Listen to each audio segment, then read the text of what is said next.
on Dwight Norris of fishnetwork.com, and today we're trying out a specific bass lure, one as great for the fall and the spring, but really when the fish are feeding on baitfish / forage that has fins.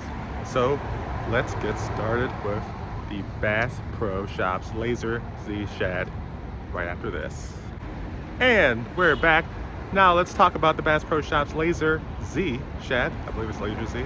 I actually left the package, but you've seen this before. I've used it before and I caught it, a perch on it at Horn Pond in, I'm forgetting the name. It's in Massachusetts. Woburn, Massachusetts. Yes. So this is it right here. It has a big old treble hook, which is extremely sharp. I forgot exactly what kind of hook is on there, the type that they use for their, their private label business, but it's pretty good. Now, if you look there's little slats, little tiny cuts here in the actual fish, and this allows it to bend freely. As you can see, it does it in the air as well, which gives it that fish-like wiggle when it's in the water. Now, this is very important when you're throwing your bait, usually near other forage like this. It has to be as lifelike as possible because, one, it's going to point out that one's different. Why is it different? Don't let the fish think. That's not a good thing. You want them to think, whoa, it's wounded. Oh, it's slow.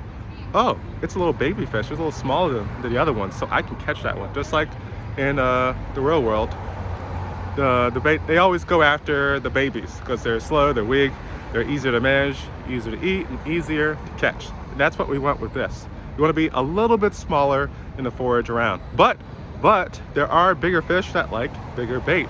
And for many people, they like to call the fish by using bigger bait. And you could be the biggest in the school. You're like, oh, got to get that big boy. That's a big meal. That's a lot of nutrition right there. So they have many different colors. I use this color. It looks like several things around. It's a basic shad or minnow color, black on top, silver on bottom. You could be more, specific. Like there's the blueback herring that come through here, but not right now. There are other things like Midhaven and other types of herring that come through here. And this looks more like that. They're a little bigger. They get overgrown because there aren't enough big fish in here to eat them. That's why the striped bass have to come here and wreak havoc every year they run. So let's get out there and try this out. This is the spot I actually saw the striped bass jump at the last time I was here. It was like straight out about 50 yards. I don't know if I could cast that far, but obviously there's something going on other than that trash can that's sitting in the water right now. So just want to do a quick demonstration of the wiggle action here. Just look in the water. Hopefully you can see this. You'll see the faster I move it, not a good example. The faster I move it, doesn't that look,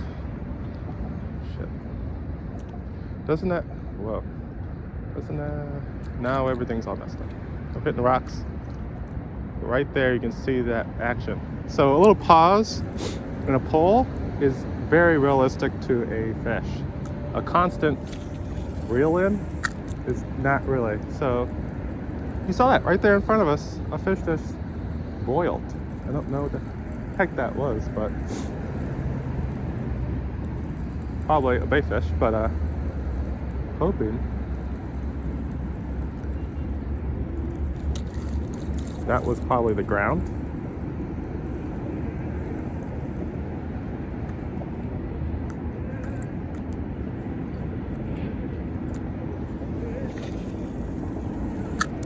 Okay, maybe I can throw that far.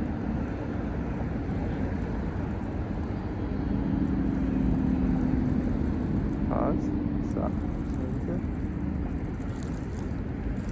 It's pretty shallow out here, right here to the edge. I looked online on the map and you really have to be out there.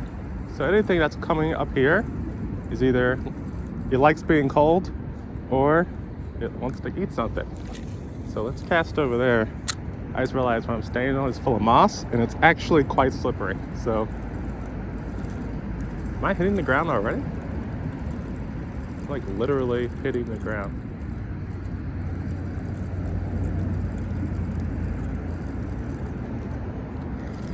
Yep, getting stuck on the ground.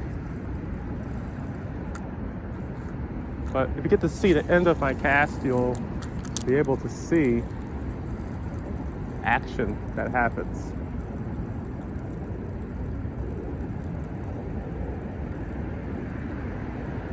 Fortunately, not catching any fish here. It's cold. I'm not sure there's enough bait fish around for you to be noticed. They aren't looking for you.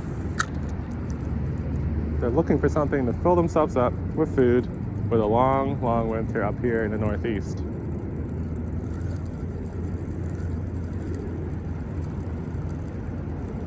It's really shallow here, really shallow. As you can see there, you saw that the shaking side to side action, fantastic. Slower is better right now, but man, during the spring, sometimes during the summer, if you find a good school out in the middle of the water and you pull this puppy through it, it can work all levels of the water and it's fantastic. I really like it. There are other versions that I hear are better, but this was really cheap from Bass Pro Shops. It's really a replica of that bait. I think Strike King makes it, or Rapala, maybe Rapala makes it, and that works as well. So if you're thinking about checking this little bait out, just go to bassproshops.com or walk into the store if it's one near you and check it out. It's pretty cool. See the eyeball in the spot? You can get ones that are more customized for what forage you have in your area, because you have to match the hatch. So it's DwightNorrisFishNetwork.com. Checking out.